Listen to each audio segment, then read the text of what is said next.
मैं आपको बता रहा हूं कि 1 महीने बाद एयर इंडिया विमान हादसे की रिपोर्ट आती है और शुरुआती जांच रिपोर्ट में कई बड़े खुलासे होते हैं। एआईबी ने 15 पन्नों की रिपोर्ट सार्वजनिक कर दी है और विमान के दोनों इंजन बंद होने की वजह से हादसा हुआ, ऐसा बताया गया। टेक ऑफ के तुरंत बाद दोनों फ्यूल स्विच बंद हो गए थे और इस वजह से विमान के दोनों इंजन भी बंद हो गए। रिपोर्ट में दोनों पायलट की बातचीत भी सामने आ गई कि क्या दोनों एक दूसरे से बात कर रहे हैं और हादसे से ठीक पहले एक पायलट ने दूसरे से पूछा, क्या तुमने फ्यूल स्विच बंद किया है? दूसरे पायलट ने जवाब दिया, नहीं, मैंने बंद नहीं किया। मेरे कॉल से पहले दोनों पायलटों में बातचीत हुई और हादसे वाले विमान में दोनों इंजनों के फ्यूल स्विच बंद थे, यानी कि टेक ऑफ के बाद पायलटों ने इसे चालू किया।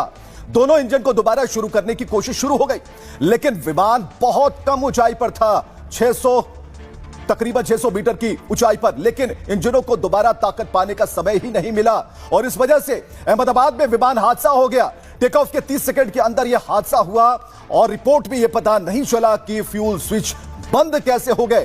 फ्यूल स्विच विमान के कॉकपिट में थ्रस्ट लीवर के पास होते हैं और यह इंजन में फ्यूल की सप्लाई को कंट्रोल करते हैं। इसका मुख्य काम है इंजन में फ्यूल की सप्लाई को शुरू करना, साथ ही ये फ्यूल की सप्लाई को बंद कर सकता है।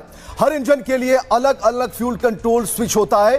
बोइंग 787 में 2 इंजन लगे हैं, इसमें 2 स्विच होते हैं। हादसे में 270 लोगों की मौत हो गई, कई लोग घायल हो गए।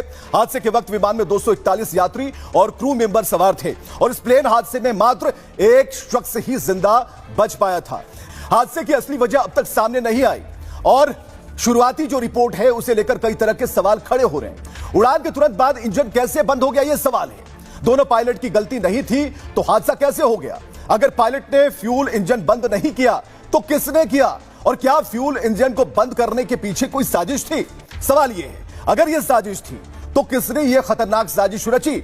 यह सवाल है। क्या फ्यूल इंजन को बंद करना इतना आसान है, कोई भी बंद कर देगा, जबकि कंट्रोल दोनों पायलटों के हाथ में होता है?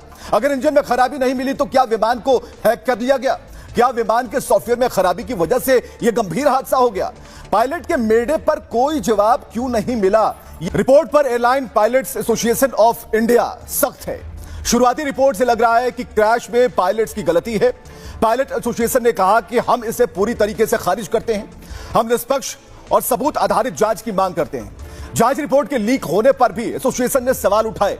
जांच में विश्वसनीयता और पारदर्शिता में कमी दिख रही है। रिपोर्ट लीक होने से लोगों का विश्वास इसमें कम हो रहा है। योग्य अनुभवी पायलटों को जांच टीम में शामिल नहीं किया